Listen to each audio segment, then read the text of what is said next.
Didier Badji ak Fulbert Sambou am na ay rebondissement ku ci mel ne Jérôme Bandiaki ñu encore inculpé ko ci mbir mu ni mel jàpp nga ne ñu ngi ci yoonu leeral dëgg-dëgg nag faatuk ñaar ñooñu. Non loolu moom wax dëgg yàlla dafa nekk warteef. Obligation la parce que quand même ay gendarmes ay hommes de tenue disparaître comme ça dans des conditions. Vraiment loolu bu ñu jaaree ko comme.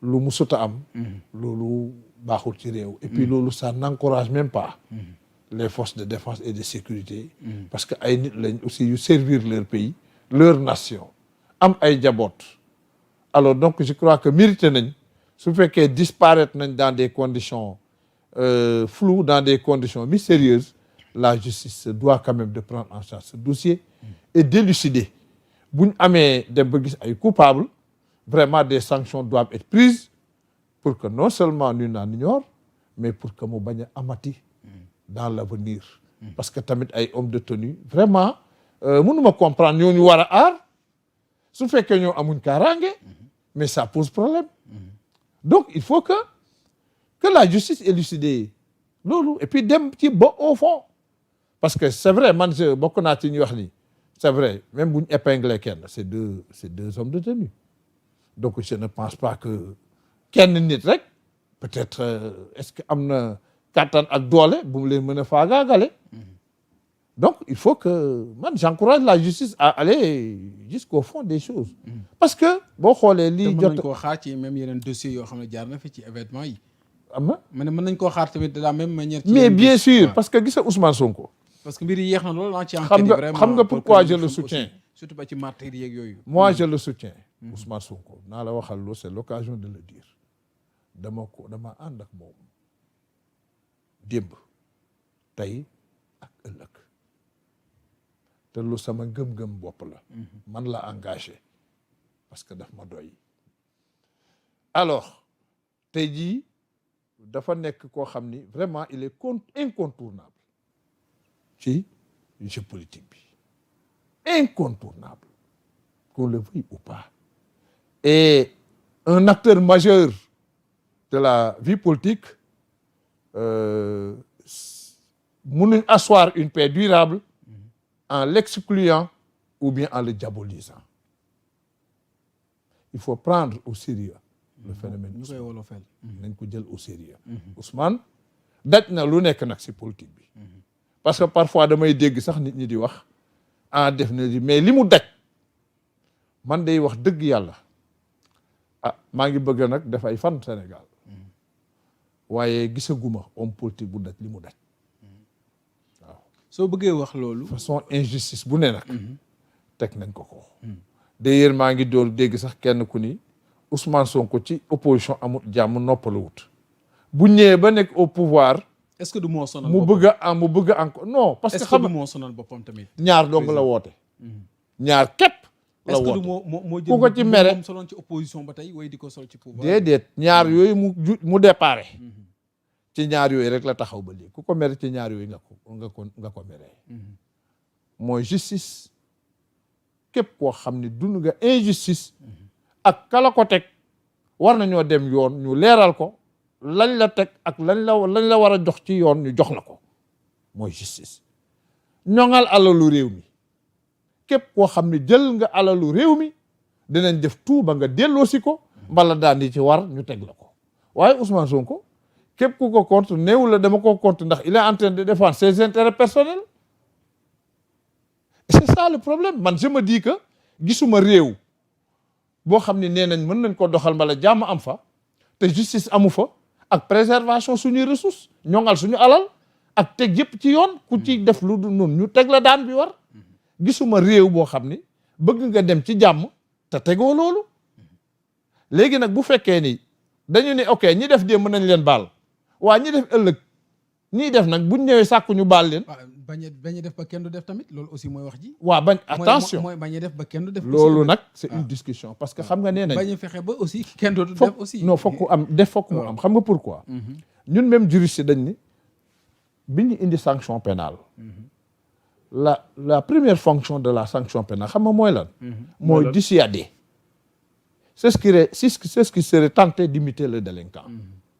waaye tey ba léegi infraction yi ñu ngi koy bugg di commettre bien que sanction baa ngi d'ailleurs ñu ngi naan suñ prison yi dafa fees est-ce que tax na infraction yi bañatee am mi ngi am ba léegi waaye lenn moom moo am defe noo xam ni lii def na ko daan nañ ko ci yow bis boo ko defee danañ la daan waaye di def nañ ko daanuñ ko waxtaane nañ ba teg nañ ko fee yow ëllëg nga def ko ñun la dee fokk ñu daan la loolu aussi man je crois que aussi wax dëgg yàlla bokkul ci liñ war a taxawee te Ousmane Sonko en vérité aussi loolu rek lay défendre. pour bala ñuy jeexal chapitre justice bi. ba tey ci dans le même sillage ku mel ne Madiambal Diagne ma nga ca tugal Versailles yàggul tegg nañ contrôle judiciaire bi d'ailleurs ñi ngi xaar même examiner demande d'extradition bi le 25 ci weer bile.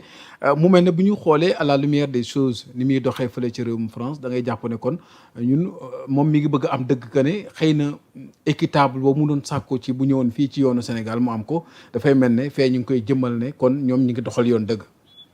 waaw xam ak nga révélation yi mu def aussi ci li nga xamante ni mi ngi koy révélé depuis fan yi. waaw xam nga wax dëgg yàlla buñ demee ba dëgg ga ma soxla mu di ko amee France.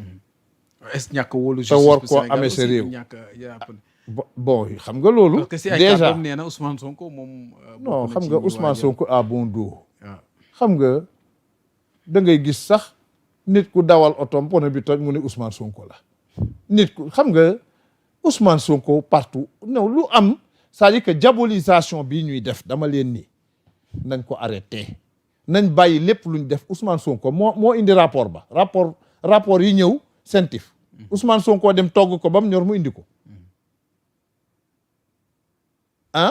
c'est-à-dire que nañ arrêté ça am na loo xam ne buñ ko defee damay mel ni sax yabaate la dañu nekk ci réew moo xam ne kenn mënatul ndax kenn manipulation mënu fu dem nañ bàyyi Ousmane Sonko ça il n'a rien à voir dans cette affaire là affaire yi c'est en fait des procédures en matière de répression n'est-ce pas des infractions financières moo aboutir au niveau des juridictions ñu ana Ousmane Sonko boo xoolee sur la chaîne ba nuñ koy defee mandat où est Ousmane Sonko ou bien dafa toog fee téléphone jën naan def leen lii def leen mais quand même ces juges là et puis li nga wax nii léegi bu demee ba France ni foofa la amee dëgg ndax wóolootul suñ justice la justice doit rendre compte donc xam ni ce n'est pas simplement du côté du gouvernement qu'il faut rechercher justement yenn kii justice dafa am patron aussi. boo demee ci procureur dem ci ministre de la justice. da ngay déedéet aussi. voilà là ñu koy def mooy dañu bëgg mais premier ministre bi bu ñu fàttali ko cadre yi fi ma sonn wax ba tey tout le monde le répète mooy que man maay patron su ma ne ko jàppal diw. waaw non c'est-à-dire xam nga liñ koy mooy parquet bi wax jooju rek. waaw non xam nga parquet dafa am benn lien ombilical bu ko lié avec l'exécutif. le parquet parce que ñoom bul fàtte parquet yi les procureurs c'est des fonctionnaires du ministère de la justice. ñooñu c'est des fonctionnaires du ministère de la justice dañu nekk sous l'autorité du ministre de la justice. donc ñooñu en matière de poursuite parce que la politique pénale qui est définie par le président de la République qui est exécutée par le premier ministre en s'appuyant sur ses ministres son ministre de la justice notamment moom mooy xool ndax dañuy poursuivre infraction yi ou duñ poursuivre li etc mais les magistrats du siège ñoom dañu am seen indépendance dañuy rendre la justice au nom du peuple et selon leur intime conviction ils ne sont soumis qu'à l'autorité de la loi kon nag boo fi bëggee nekk naan ñu tëj nit sax juge ba toog jàkkaarloog yow Ousmane Sonko néew fa mu laaj la nga tontu nga kii toog ñu kii nga dem génn ni Ousmane Sonko te ba nga ni jotaay juge ba di la laaj ngay tontu Ousmane Sonko nekku fa donc kon dafa laa laaj. est-ce que moom bu ko xamoo noonu Ousmane Sonko kon du leen bàyyi ak seen affaire. non Ousmane Sonko it non attends Ousmane Sonko en tant que chef de parti. mu dem ci réunir parti am wax préoccupation en tant que chef de parti. parce que nag le fait que mu nekk premier ministre dépouillé wu ko de son mandat bi mu am en tant que chef de parti jiite ay nit war di waxtaan ak ñoom war di leen rendre compte. war di jël en charge aussi seeni préoccupations. alors c'est l'occasion de dire parce que le président Diomaye quand il a dinañ ñëw si Diomaye. waaw dinañ ñëw Diomaye mais ñu gën a wax wolof aussi. pour waaw internautes yi. waaw c'est ça. je rappelle que ne ñuy bàyyi xel ci Sénégal 7. mën ngeen ko visiter si site bi sénégal7.com wala boog ngeen dem YouTube ngeen abonné yokk abonné yi te di joxe seen contribution. beneen bi mooy toujours ci kaw Madiambal est-ce que nekkul son dossier risque de faire mal à ce régime en place. non pas mal si vraiment tout se décide en France. waaw mais quand même ñun c'est-à-dire que aussi. benn convention rek moo lié Sénégal. mais ragal Madiambal mujj leen jommal rek dossier ah waa d'accord xam nga fan la doon amee solo. mu nekkoon Sénégal jongante fii extra ba justice seetal ko. parce que Ousmane Sonko il faut pas l'oublier il y a eu des déboires au niveau de la justice. lu ne daj na ko et cetera. musuta franchirul le territoire. Sénégal la toog justice bi ñëw ba il a eu à être emprisonné. alors bañ dem bu mujj la vérité judiciaire a éclaté parce que simplement dem nañ ba def loi d'amnistie alors ba mu parce que la décision du juge Sabassi Faye bon nga xam ni ça a été salué ñu delloowaat ko ci inscription ci liste électorale et cetera. mu am rabat d'arrêt bu mu dugaloon aussi. waaw bon ça veut dire que xam nga rabat d'arrêt. mu am rabat d'arrêt aussi. non rabat d'arrêt xam nga le rabat d'arrêt. waaw.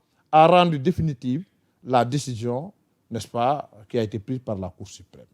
Maintenant. mais dañ ko débuté ci rabat d'arrêt bi. non rabat d'arrêt bi déggoo ma. waaw bi ñu rejeté rabat d'arrêt bi. le rejet de rabat d'arrêt rend définitive. est-ce que du déclencher une nouvelle procédure. non il y a aucune autre parce que vous savez aussi il y a une chose elle est définitive.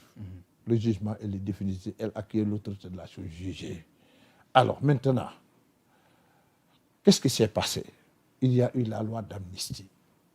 Tu sais, une loi d'amnistie, elle est irréversible. Maanaam day effacer complètement la sanction pénale. da koy effacer. Maintenant, ce sont les intérêts civils qui restent. Maanaam tey mun nañu Ousmane Sonko lim ni yoral nañ war na fay Mame Mbaye Niang 200 millions loolu effacé wul. Mais la sanction pénale elle a été définitivement effacée par la loi d'amnistie dès lors que le juge de la Cour suprême moo ne la infraction bi nga xam moom lañ doon poursuivre Ousmane Sonko. kon kay li tax bu ñu supprimé woon loi bi du baax ci ñoom. bu ñu supprimé woon. loi bi coow suppression. mënuñ ko supprimer xam nga loi d'amnistie. déggoo man la elle est irréversible.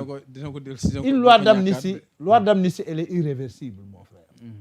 liñ mën a def mooy tenter dugal une loi interprétative ñu xool le domaine le champ d'application de cette loi mais mënatuñ revenir sur les faits pénaux.